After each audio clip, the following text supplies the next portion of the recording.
থাকো হ্যাঁ আচ্ছা তুমি অফিসে যাও আমায় নিয়ে কোনো টেনশন করবে না ঠিক আছে তুমি বাড়ি থেকে সাবধান থাকো আর এই কাজের ছেলে দুটো আছে না ওরা কোথায় আছে কে জানে আরে বাড়ির কোনো ব্যাপার নেই তুমি মাথা ঘামাবো না তুমি মন দিয়া অফিসের কাজগুলো সারবা ঠিক আছে আর শোনো না আসার সময় আমার জন্য ডায়মন্ডের নেকলেসটা নিয়ে আসবো আচ্ছা যাও সাবধানে যাইও আচ্ছা খাবারটা দুপুরে খাইয়ে নিও আচ্ছা আব্দুল করে আব্দুল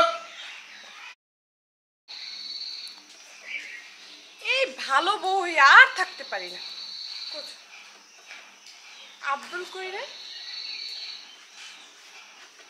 আব্দুল তো হাল চাষ করো পুরে আব্দুল ম্যাডাম ডাকতেছে না দাও আমার বাড়ি আইসা একটু ঠান্ডা ম্যাডাম আইছেন ডাক্তারছি কানে যায় না ম্যাডাম সাহেবে বললো কাজ করার লাগে মুসাল লাগিয়া এত কাজ টাজ বাদ দাও একটু নিজের দিকেও খেয়াল রাখো শরীরটার কি অবস্থা না ম্যাডাম সাহেবে যদি জানতে পারে সমস্যা না এই তুমি তো ভয় পাও কেন তোমার সাহেব রে তোমার সাহেব কিচ্ছু বুঝে হ্যাঁ আমি তো কাজের ছেলে কই আমনে কই আমি কাজের ছেলে তো কি হয়েছে তুমি আমার ভালোবাসো না গরিবের আবার ভালোবাসা তুমি আমার অনেক ভালোবাসো কিন্তু তুমি মুখে কেন বলো না বলো তো ম্যাডাম আমরা গরিব মানুষ একজনকে ভালো লাগতেই পারে দেখো সেই ছোট্টবেলা বুঝার আগেই মা আব্বা ওর সাথে আমার বিয়ে দিছে আমার ভালো লাগা ভালোবাসার কোনো গুরুত্বই দেয় নাই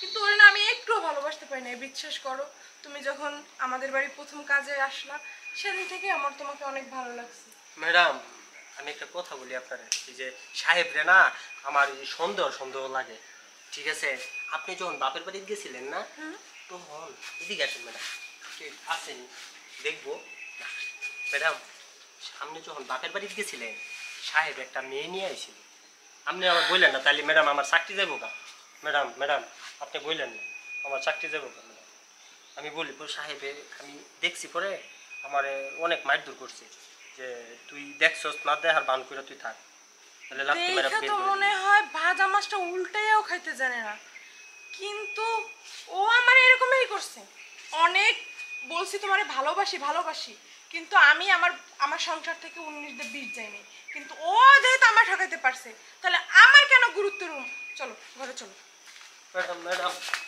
ম্যাডাম আরে এত ভয় পাই না তো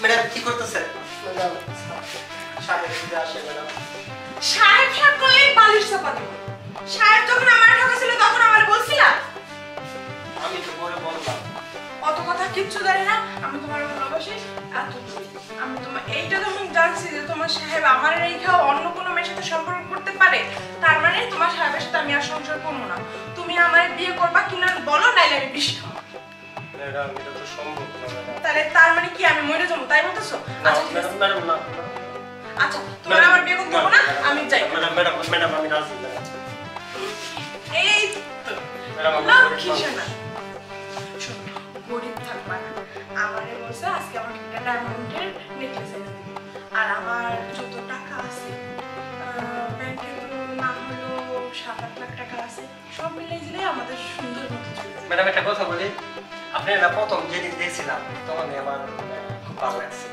ঠিক আছে তখন আমি তো জানি আমি কই না যে সাথে ধরে কই না ঠিক আছে আমি তো জানি যে তুমি আমার ভালোবাসো কিন্তু তুমি আমার মুখে বলো নাই তোমার চোখে চাঁদে তোমার সব কিছু তুমি বুঝি যে তুমি আমার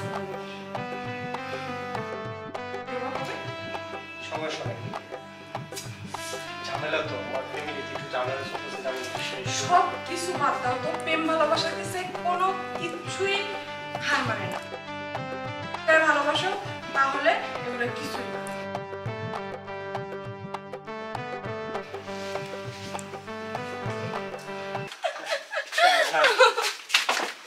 মজা পাইছি আসলে মনটা সার্থক হয়েছে ঠিক আছে শোনো খুব তাড়াতাড়ি কিন্তু তুমি আমার বিয়ে করবো আমি ওর সাথে থাকতে পারবো না আরে সমস্যা না এখন তো আমিও তোমারে ভালোবাসি তুমিও ভালোবাসো ঠিক আছে এই শোনো আমার ভয় ভয় লাগে আবার ভয় কিসের ভয় হ্যাঁ আমি কি তোমার ভালোবাসি না যাহারে ভয় যদি সাহেব জানতে পারে সাহেব জানো, আমিও তো চাই তোমার সাহেব জানো, কিন্তু জানো কখন জানো, ও আমার এই ডায়মন্ডের নেকলেসটা দিক, আমার টাকাগুলো আমি উঠাই, তারপরে জানলে সমস্যা নাই, কিন্তু তার আগে জানলে একটু সমস্যা আছে। তোমার সাহেবকে কিছু বুঝতে দিও না যে তোমার সাথে আমার সম্পর্ক আছে, আর তোমার সাহেবের সামনে আমার সাথে খুব আগে যেমনি কথা বলতা ঠিক তেমনি করে কথা বলবা, ঠিক আছে? মনে থাকবে তো? থাকবে মানে ইস, দুষ্টু। আচ্ছা যাও, তোমার সাহেব আবার এসে বলবে। আব্দুল না তার ম্যাডাম কি করে? হ্যাঁ আঙ্কেল, হ্যাঁ কথা আছিল একটা কাজের ছেলে আব্দুল। আব্দুলে তো দেখলাম আন্টির লগে কি ডলাডলি করতেছে এক লগে বইয়া, আবার কি হাসাহাসি। তুমি কেমন দেখছো? আমি এই যে আমার বাড়ির কাজ শেষ করে যাইতেছিলাম, ঠিক আছে, পরে তো দেখি এই ঘটনা। পরে আমি আপনার কখন জানাবো না জানাবো এই চিন্তা আমি মনে হয় ঘুরতেছি, আপনার খুঁজতেছি পাইতেছি না। কখন দেখছো? এই যে কিছুক্ষণ আগে মাত্র। আর কার সাথে শেয়ার করছো? না না, আমি আর কারো বলি নাই তো এই কথা। আচ্ছা ঠিক আছে, কারো বললো না। হ্যাঁ আচ্ছা ঠিক আছে, দেখতেছি বিষয়টা। আচ্ছা আচ্ছা ঠিক আছে আঙ্কেল। বাচ্চা দিছে নাকি? বাচ্চা কে সাহেব রেখা হইতা, আমি খেয়ে শক্তি বানাবো ম্যাডাম রে নিয়া পুরো। কইরা আছে কবুতর বাচ্চা বিক্রি কইরা টাকা দিয়া ম্যাডাম রে কত কিছু দিব, সোনু দিমু, আইব্রু দিমু, লিপস্টিক দিমু। আর ম্যাডামে যদি টাকা দিই, ম্যাডাম আইছেন, আবার ম্যাডাম ম্যাডাম বলছি না তোমার ম্যাডাম কইবা না, আমার নাম আছে না। তারপরে তোমার লজ্জা করে না? আরে এখন মনে হয় তোমার সাহেব আছে যে ম্যাডাম ম্যাডাম ম্যাডাম অভ্যাস হয়ে গেছে, ম্যাডাম তাই না? আমার না এই সব ভালো লাগে না, যদি মানে সাহেব যদি দেখতে পারে। আর কয়েকটা দিন ধৈর্য ধরো। আর আপনি টাকার কি বলেন? সেইটাই তো, আর কয়েকটা দিন ধৈর্য ধরো, তারপরে তুমি আর আমি পুরো। আহ, কিন্তু কথা এটা না, কথা হচ্ছে কবুতরে আমি বলতেছি যে কবুতর তোর মতন কবে ম্যাডাম রে নিয়ে আনি পুরো। সারাক্ষণ কি ম্যাডাম নিয়েই ভাবো? ভাবি তো কবুতর দেখবা না আমারে দেখবা, কোনটা? দেখবো যে আমি তো দেখতেছি শোনো না, আছে কিনা, দেখতেছে কিনা। এত কাজ করতে হবে না, আমি তোমার কি কই শোনো, টেবিলের উপরে ফল কেটে রেখে আসছি, ফলগুলো তোমার সাহেব আসার আগে তুমি খাই ফেলাও, ঠিক আছে? আমার তো ভয় লাগে, আমার তো ভয় লাগে। কিসের ভয়? সাহেব যদি দেখতে পারে। হায় রে আল্লাহ, এরে দেখা কিচ্ছু হবে না। আবার সাহেব ওরে আমি এই বলার বালা চেষ্টা কথা, করি। তোমার টাকার কি হলো? বললাম তো, টাকাটা একটু তাড়াতাড়ি বাসাত ফোন দাও, তোমার আম্মুরে ফোন দিয়া বললো তো তাড়াতাড়ি। আরে আম্মুরও ফোন দাঁড়াবো, টাকা তো আমার ব্যাংকে। তাহলে আর সমস্যা কিছু নেই। টাকা তোমার সাহেবের কাছ থেকে নিব, নিয়ে তারপরে আমরা যাবো না। সমস্যা নেই। শোনো না একটা কথা, বাংলা সিনেমায় দেখছি এরকম টাকা টুকা নিয়ে থুয়ে চলে যায়, তুমি আমার ঘর থুয়ে চলে না যাবে না, ওই যে বউ সারিয়া বিদেশ গেলে রে, ফিরা আইসা বউ পাইবা না মাওলানা, বউ সাইরা কেউ বিদেশ যায়ও না। শোনা চলো। আচ্ছা তুমি এই গান গাইলা কেন? ওই যে সাহেবের বউ আমার, কিন্তু সাহেব রেনি মাইরে ইলা, যদি সাহেবের রাজি না হয় তাহলে কিন্তু বালিশ চাপা মাইরা না। আরে মারা আর রাজিটা জি এইগুলা কোথা থেকে আসলো? না, আমার তো তোমার ভয় সাহেব লাগে। তো জানতেই পারবো না যে তোমার সাথে আমি গেছি গা। চলো কই যাইতো যাবো? আয় রুমে যাই। আমার ওর খাবো। বেশি দুষ্ট হয়ে গেছে তাই না? আসো। এই কি করতেছো? কাজ রেখে এখানে কি? তুমি এখানে কেন? এমনি কবুতরের খাবার শেষ হয়ে গেছে তাই ম্যাডামে আমি- খালি ম্যাডামে খালি বলতেছে কবুতরের বাচ্চা হইছে নি, সাহেব আইবো, সাহেবে খাইবো। মানে তোমার যে এত করে বুঝছি বলছি, তুমি কি কিছু বুঝো না? কাজের ছেলের সাথে কথা কিসে? হ্যাঁ?